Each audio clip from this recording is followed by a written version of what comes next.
Copeuch Inversiones, el sitio donde todos pueden invertir, y Universidad Central, 40 años formando personas, presentan Al Pan Pan. En el Mostrador Podcast, debate y conversación para comenzar tu mañana. Al Pan Pan, con Mirna Schindler. Entrevistas con los actores de hoy. El Mostrador, el poder de la independencia. ¿Qué tal? ¿Cómo están ustedes? Muy buenos días, reapareciendo después de una semana bien enferma, la verdad. Anda mucho virus en Chile, mucho, no sé si en todo el país, pero por lo menos acá en Santiago ha sido todo el mundo enfermo, todo el mundo. Uno tiene a alguien conocido que estuvo 4, 3, no sé, varios días, ¿no? Con fiebre, con esto, con el otro. Bueno, yo no fui la excepción, así que ya estoy de vuelta, gracias a Alejandro Revening que me reemplazó en estos días, y ya estamos para comenzar una nueva semana, una semana corta además. Recordemos que el viernes es feriado y además comenzando ya la última milla, hablemoslo así, ¿no? Estas últimas 2 semanas para el plebiscito del 17 de diciembre, con veda incluida, veda respecto de las encuestas.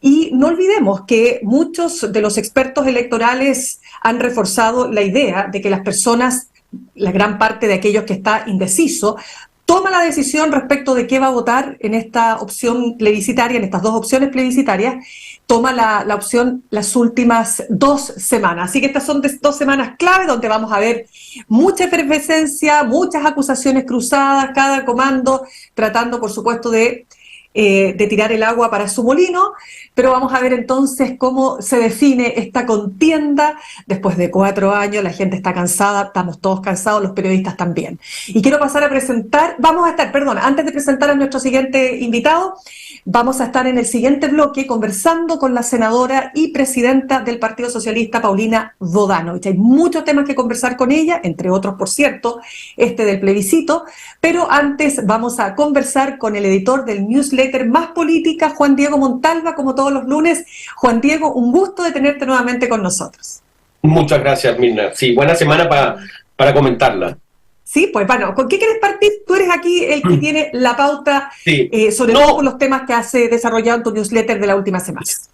Sí, mira, principalmente lo que quería era, y que yo creo que es relevante, que tomando lo que tú dejaste, lo que dijiste del plebiscito, es que el plebiscito finalmente va a terminar, y en ese sentido yo creo que es bastante relevante que le tomemos el peso, es que va a ser muy relevante para la clase política. Yo creo que la política chilena se definirá el 17 de diciembre. ¿Por qué? ¿Será que es una exageración? Se preguntará uno, ¿no será mucho darle tanta importancia al plebiscito? Porque pongámonos en los 2 escenarios posibles. Hay un escenario, y que es el que me habla ministros del gobierno, que es bien interesante. Yo, la verdad, me fui de espalda cuando un ministro, yo le dije, bueno, ¿y cómo ven ustedes? Esto fue el lunes pasado, conversando con uno de ellos, que me dice, le pregunté sobre cómo estaba el plebiscito, y él, pero sin mediar, ¿me entiende? Ninguna duda al respecto, me dice, rotundamente, me dice, bueno, si el plebiscito se pierde para el gobierno, es decir, si gana a favor, este gobierno se termina. O sea, ¿cómo? Le dije yo, sí, pues, o sea, de ahí la agenda nunca más va a ser nuestra. Vamos a tener lo más terrible, es que vamos a tener que implementar una constitución con la cual no estamos de acuerdo. Y otro ministro fue aún más allá y me dijo, yo creo que ahí deberíamos poner, todos los ministros deberíamos poner la renuncia ante el presidente para que el presidente piense y elabore un gabinete orientado, ¿me entiendes?, a este cambio brusco que puede haber de agenda. Entonces, en eso pensando en el oficialismo, pero exacto, hablando con un senador UDI, le dije, justamente preguntándole o sea, también, después de haber escuchado esto rápidamente, fui a ver a la oposición, cómo pensaban ellos, y la verdad que este senador UDI me dijo que no creen que gane a favor. O sea, creen que ha habido un avance, que creen que ha habido un acercamiento entre las 2 posiciones. Ellos en un principio pensaban que la diferencia iba a ser de 12, 15 puntos, que eso se ha ido disminuyendo, ven muy energizada la campaña, pero sin embargo veía difícil que ganara a favor. Entonces, ¿cuál es el efecto que tendría para la oposición esto? Principalmente el afectado número 1 es José Antonio Kast, el líder del Partido Republicano. ¿Por qué? Porque es una persona que mal ha estado, y aunque hay que decirlo, se cuidó mucho de no aparecer en toda la discusión constitucional cuando tuvimos el Consejo Constitucional, dio pocas entrevistas, no apareció de alguna manera manejando lo que era el Consejo, pero finalmente es la persona que ha liderado este partido, que se tomó el Consejo Constitucional vía electoral, con un éxito en las elecciones rotundo. Entonces, la pregunta es, ¿cuál va a ser el rol de José Antonio Kast después de esto? Porque, y este fin de semana ocurrió algo muy relevante, que es que el Rojo Edwards, el senador de Republicanos, el único senador que tiene el Partido Republicano en el Senado, se salió del partido, renunció.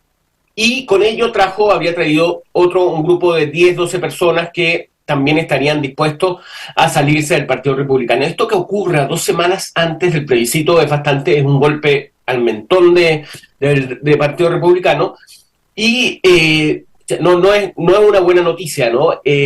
Republicanos en ese sentido lo que tiene hay 2 cosas que definen a Republicanos en el Consejo Constitucional. Una, que ellos no se inscribieron en algo tan relevante como que era lo que la Chile Vamos y el oficialismo estaba dispuesto, era que se acogiera la recomendación que hizo la comisión experta, y de alguna manera mantuviera esa estructura y esa fuera la que finalmente guiara la nueva constitución. Eso era lo que todos esperaban, tanto en Chile Vamos como en el oficialismo. Recordemos, el expresidente Ricardo Lagos dijo que le parecía excelente lo que había producido la comisión de expertos, pero lo que hizo Republicanos fue finalmente decidir, optar por su vía propia, hablarle a sus bases y tener una constitución que, como dijo Evelyn Matei en su momento, parecía el programa de gobierno de los republicanos.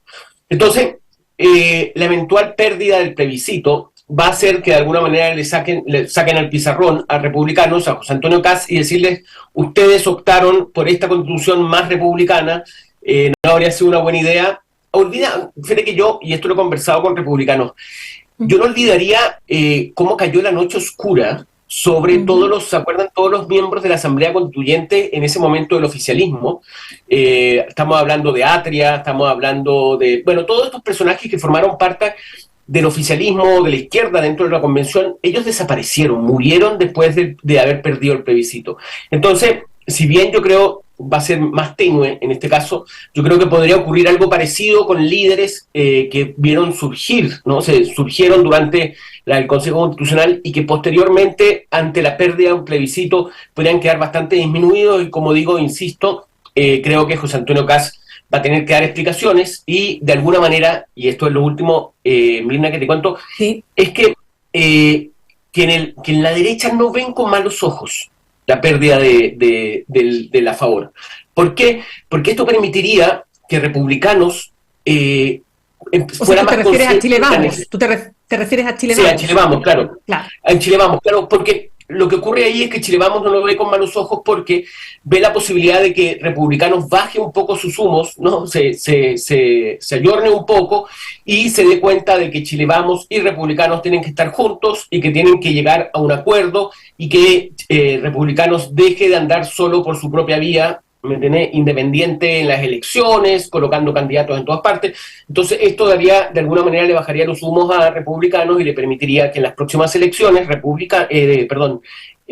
municipales fueran de alguna manera con ciertos acuerdos, ¿ya? Entonces, en ese sentido, en Chile Vamos no es mal visto, es visto como una manera de dialogar mejor con republicanos, que ha sido bastante brutal o bastante agresivo con Chile Vamos, ¿no? Exactamente. Mira, estaba leyendo este fin de semana, como ya decíamos, las encuestas están en veda desde el punto de vista de las proyecciones para el plebiscito. Todo lo demás, por supuesto, ya ha habido varias encuestas en estos días, pero respecto de las proyecciones ya no tenemos más proyecciones de aquí, por supuesto, ya hasta el final. Entonces, estaba leyendo a 12 encuestadores, o más bien expertos electorales. Cristian Valdivieso, de Criteria, hace una referencia a las 2 campañas, dice: todo ha sido una gran contradicción, una ironía que ha costado muy cara, ¿no es cierto? Es decir, todo lo que ha pasado en estos últimos 4 años, ¿no? O sea, que uno se olvida, pero escucha que ha pasado tiempo. Y él decía en esta entrevista con el diario Financiero, decía que el tema del en contra respecto de lo que pasaría en el escenario que ganara el en contra. Entonces él dice: mira, hay una cosa que parece clara. Hay un texto que, irónicamente, contradictoriamente, lo que tú quieras, parece unificar más, que es la Constitución del 80, porque los que están en contra, o la izquierda o la centroizquierda, dicen, nos preferimos quedarnos con esta, modificada por Lagos, ahora, lo que tú quieras, que quedarnos con una constitución aún más neoliberal, pero esta vez legitimada en democracia.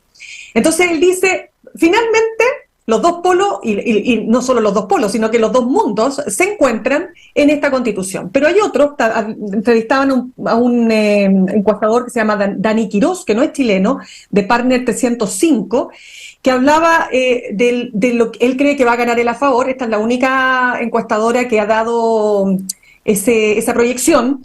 Y finalmente, para cerrar, te dice él, básicamente, que el proceso, que la votación de la favor va a estar muy, muy, muy centrada en un voto contra el gobierno del presidente Gabriel Boric, ¿ya? Y resumo todo esto con una pregunta que yo me estoy haciendo hace varios días, y te la voy a pasar a ti, la pregunta, a ver cómo lo ves tú.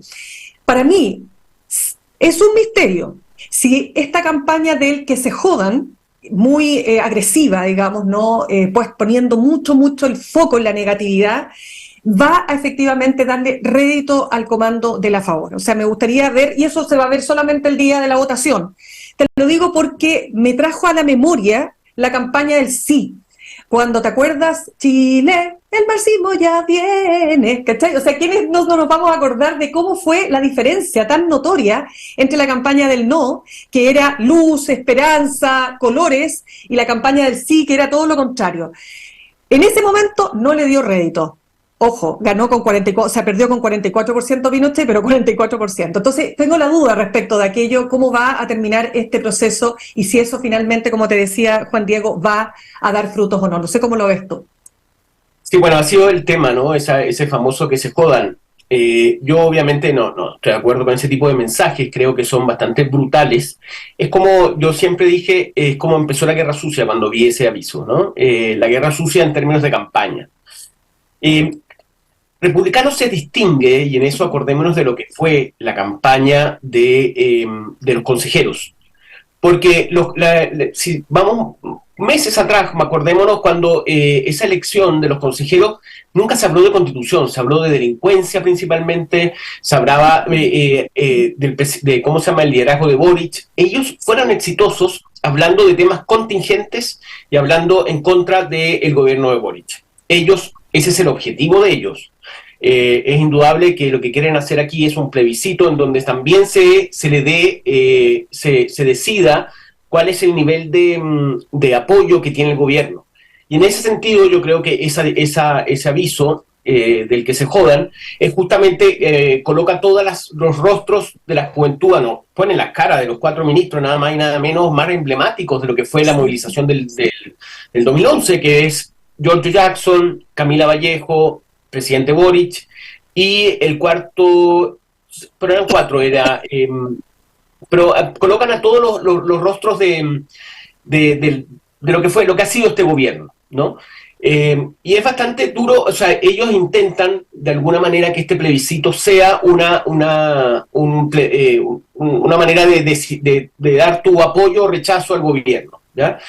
No olvidemos que el gobierno tiene un 30% de apoyo, y en ese sentido Boric ha sido bastante sólido manteniendo ese apoyo, casi que no se ha movido. Acordémonos que Piñera llegó a tener un 6% de apoyo. O sea, espérate, Juan Diego, un segundo, uno se olvida de esas cosas, pero llegó a tener 6%, o sea, el presidente que ha tenido la aprobación más baja de la historia desde que hay encuestas que miden, por supuesto, las evaluaciones presidenciales. Claro, eso fue en el contexto de estallido pandemia social. Y estallido social. Sí. No, tienes toda la razón, todavía no partía la pandemia, esto fue en marzo del 2020.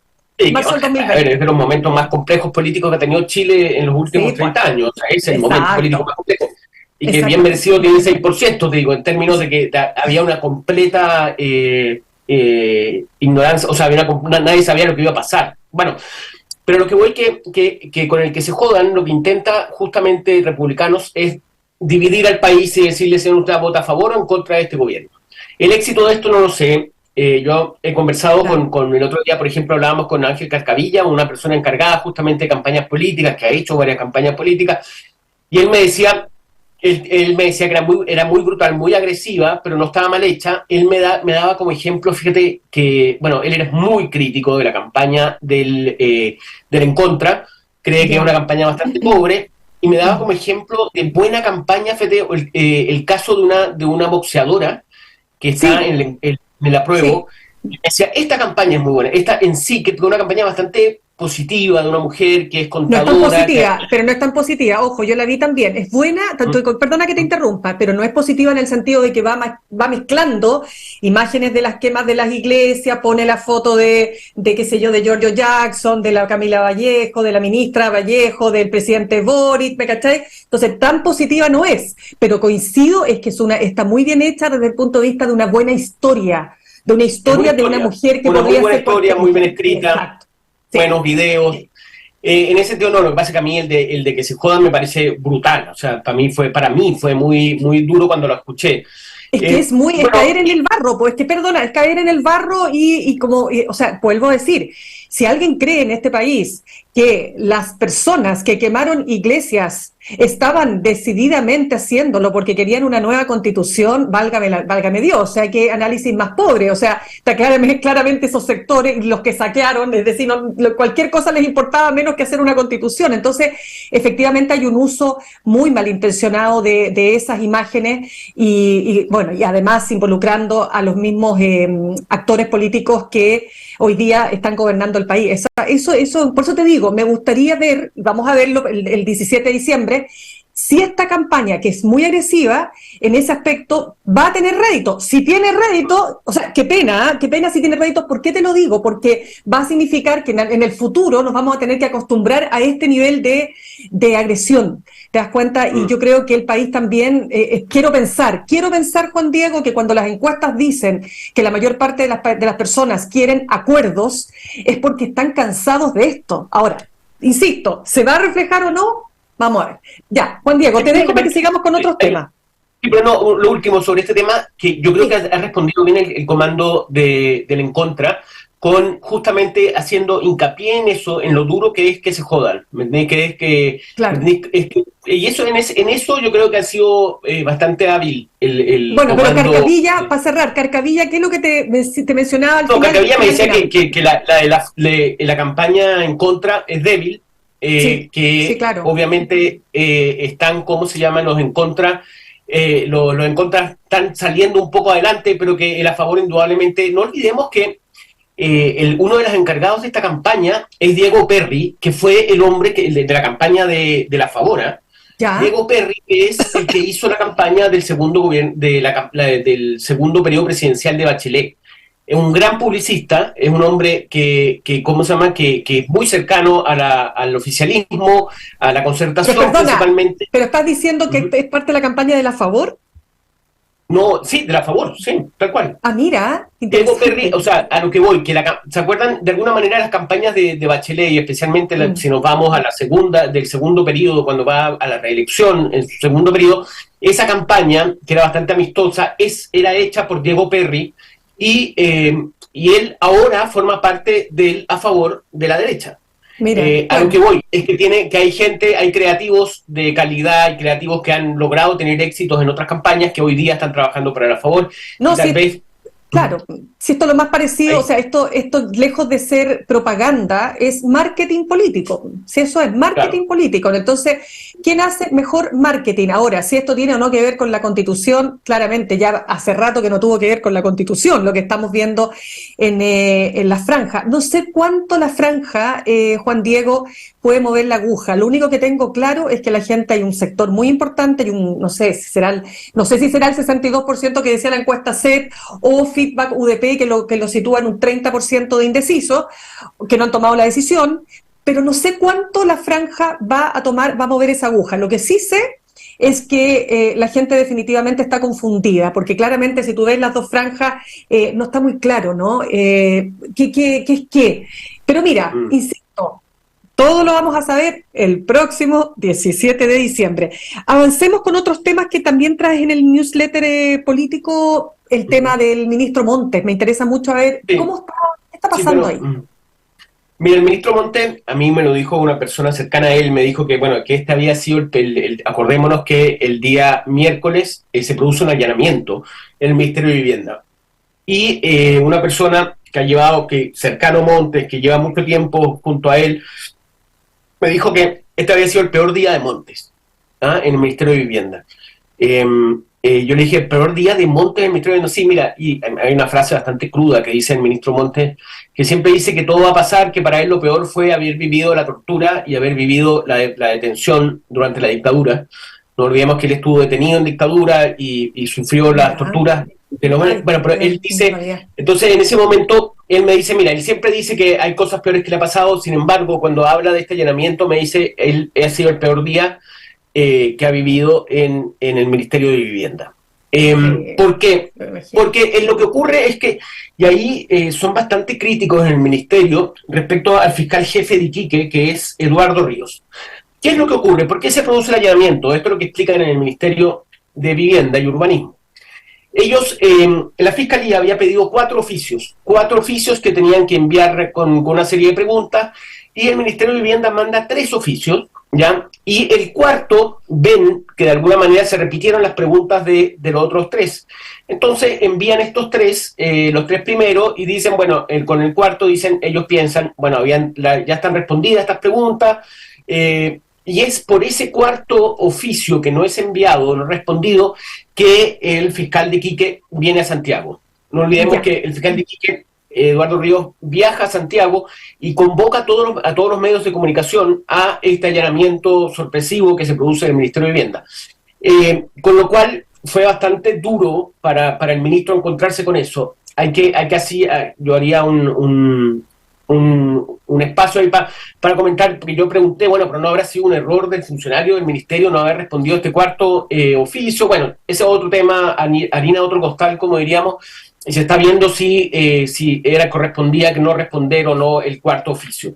Pero ¿qué pasa ahí? Que lo que ocurre es que el ministro Montes recibe esto el día miércoles, pero no nos olvidemos que el día lunes, en la comisión investigadora de la Cámara de Diputados y Diputadas, se produce un informe en donde fue bastante duro y esto generó mucha molestia en el círculo del ministro, porque en esta comisión RD fue muy dura, porque en un momento se llega a un acuerdo entre la derecha y sectores de centro que son principalmente de amarillo y demócratas, que formaban parte de esta comisión, para que el informe final no terminara, no incluyera al ministro como principal responsable, ¿ya?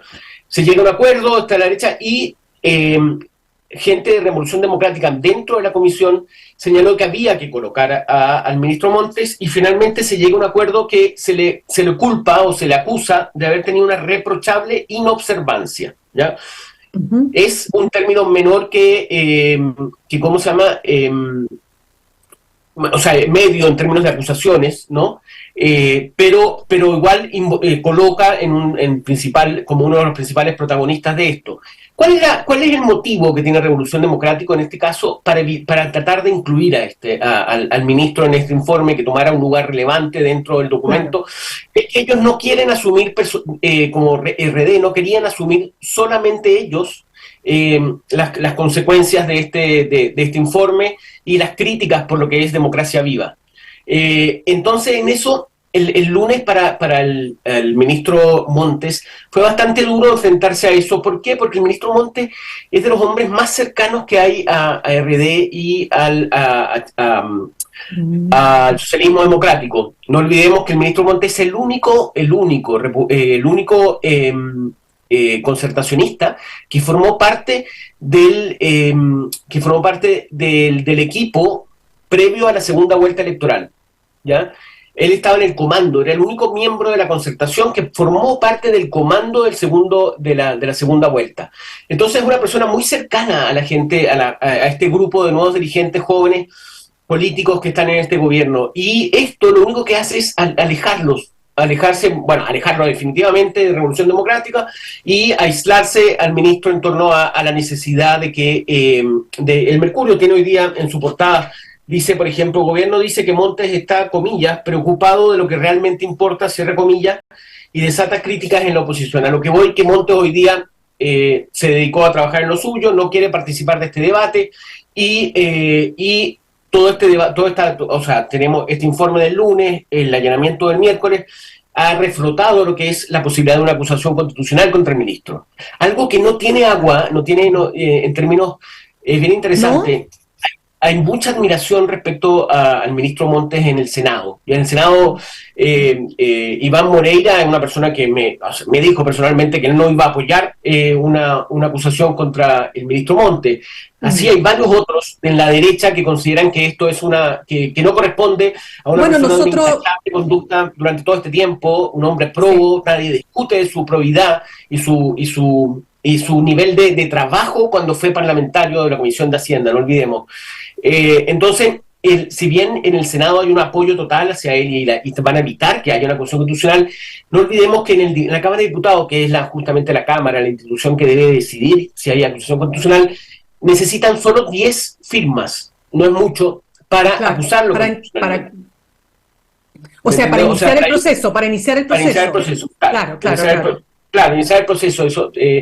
Entonces, todo esto, ¿me entiendes? De alguna manera, esas 10 personas que estarían pensando esto, lo reenergiza para ver si es factible proceder a una acusación constitucional contra el ministro. Sí, déjame decirte algo respecto de lo que dijo ayer el ministro Luis Cordero acerca de estas declaraciones del ex seremi Carlos Contreras, que dice que hizo llegar a presidencia el documento, el informe, ¿no es cierto?, con los detalles de lo que estaba pasando en términos de el vínculo de Democracia Viva, ¿no es cierto?, los traspasos de dinero que se le habían hecho a Democracia Viva, en fin.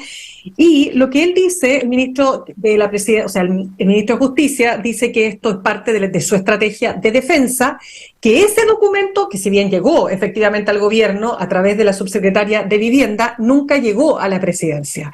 ¿Te fijas? Porque ahí está toda la discusión respecto de si el gobierno cuando supo, cuando el asesor del segundo piso, Miguel Crispi, señala que él había escuchado rumores. Entonces se reaviva esta idea y esta tesis que ha levantado la derecha, básicamente, en cuanto a que si esto se supo, ¿por qué no se dijo? O sea, ¿por qué no se actuó?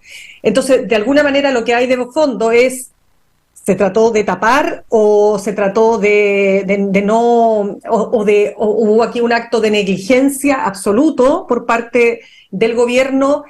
Son muchas las preguntas que, por supuesto, hay que responder, pero ahí está el punto, ¿no? El ministro hasta el minuto ha dicho, yo no tuve acceso a ese informe y me enteré por la prensa, que eso es lo que ha dicho Carlos Montes hasta la fecha, según entiendo Juan Diego, ¿no? Sí, bueno, el ministro... Ahora, yo quiero, en ese sentido, aplaudir un poco la estrategia de la oposición. Es bien inteligente porque estamos hablando de cuál es la fecha en que el gobierno llega, el documento al gobierno... Y la verdad yo no sé si ese es el punto más relevante, porque estamos discutiendo la fecha, de acuerdo si la fecha es anterior, si es antes o después, de acuerdo a eso va a haber más responsabilidad. Y en ese sentido yo creo que pensemos lo que fue esto. Esto fue un documento de una irregularidad en ¿cómo se llama?, en Antofagasta.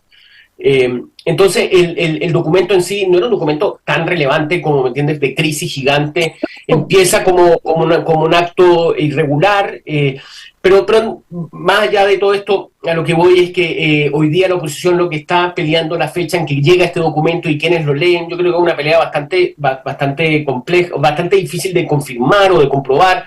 Pero bueno, pero para la oposición es un muy buen punto, ¿no? Un buen punto cuando salen Lo último que salió fue justamente Ricardo Trincado, un asesor muy importante del jefe de asentamientos precarios del MINU. Exacto. Que supuestamente habría hecho un documento respecto a Democracia Viva en donde él dice que estaba todo correcto, que no había ninguna irregularidad. Nuevamente entramos en un debate del área chica, ¿no? En donde justamente si Trincado, que es cercano a Montes, lo sabía, ¿por qué no lo sabía Montes?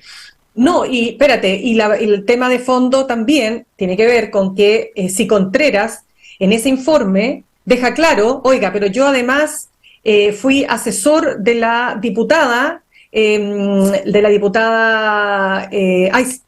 me fue el nombre, Catalina Pérez. Catalina Pérez. Gracias. De la diputada Catalina Pérez, y a su vez el trabajo, o sea, esta fundación, ¿no es cierto?, está a cargo de su pareja en ese momento, ¿verdad? Entonces, hay varios temas ahí que uno, mira, a esta altura yo me he preguntado tantas cosas. Por supuesto la justicia tendrá que determinar, primero, si aquí lo que hubo efectivamente fue un mecanismo para defraudar al Estado y en el fondo atraer recursos para, en definitiva, claro, temas propios, claro, es decir, no digo que a la cuenta corriente, porque eso supongo que no sé, hay que analizar hasta eso, por cierto, ¿no es cierto?, si esto llegó o no a un tipo de beneficio personal, quiero decir, ¿no? No solo para efectos políticos, atraer, qué sé yo, dineros públicos para tus causas partidarias o específicas de la región, ¿no es cierto?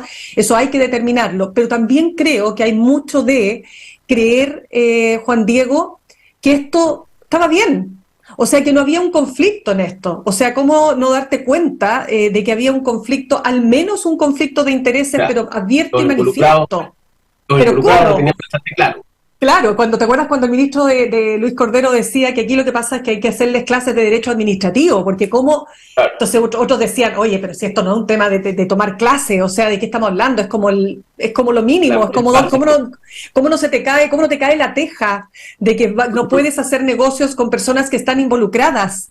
O sea, claro, el Seremi y más encima del mismo partido. No, sí, mira, claro, todo mal. Ahora, la gran pregunta es si, como te digo, si a partir de este caso lo que podemos inferir, en definitiva, es que hubo un mecanismo que se extendió por distintas regiones. Yo diría que, ya que esto está extendido también a las gobernaciones, y donde las gobernaciones no todas son oficialistas, o sea, no todas están personas vinculadas a la democracia cristiana, en la Araucanía tenemos una persona que es Evópoli, es decir, estamos hablando de distintos colores políticos. Más bien, ¿sabéis lo que yo empiezo, que termino siempre concluyendo? Que el sistema, y lo ha dicho el Contralor, te permitía estas grietas para entrar, y el que quiere sinvergüenciar, va a sinvergüenciar buscando siempre la grieta. Si esa es la clave, esa es la base de todo proceso de corrupción.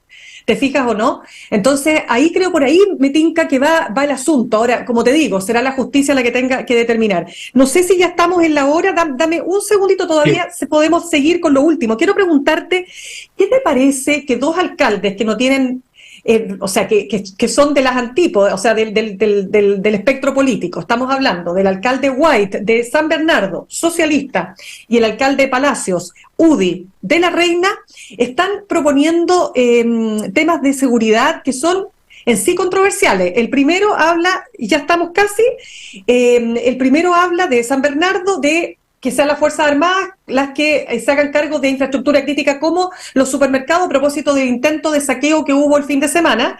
Y en el caso de La Reina, de que los vecinos se hagan parte del control, hablemoslo así, de la delincuencia. ¿Cómo lo ves tú? Bueno, yo creo que el tema de seguridad previo al plebiscito es clave. O sea, no olvidemos que el presidente Boric decidió no ir a la COP28 justamente para hablar temas de seguridad y temas económicos. Esta semana, conversando con el Ministerio del Interior, esta semana debería aprobarse el Ministerio de Seguridad, una discusión que se ha alargado más de lo habitual. No olvidemos, sumándome a todo lo que dices tú, Mirna, que Orrego, el gobernador de la región metropolitana, ha hablado de estado de emergencia. En el oficialismo se habla de estado de emergencia, en varios otros alcaldes. Entonces, el tema de seguridad se mete de manera tangencial en la agenda política. Yo creo que el gobierno va a tener que hacer algo. Bueno, obviamente hemos hablado mucho de la Carolina Toá y el rol que tiene ella y Monsalve en esta agenda. Yo creo que estas dos semanas van a ser muy intensas en el tema de seguridad y va a ser muy decisivo para el gobierno cuáles decisiones toma y cuáles decisiones apoya en términos de esto, ¿no? Yo creo que va a ser bastante radical las decisiones que va a tomar el gobierno y va a apoyar de alguna manera todas estas medidas que tú llamas la atención, ¿no? Que no son menores. De todas maneras.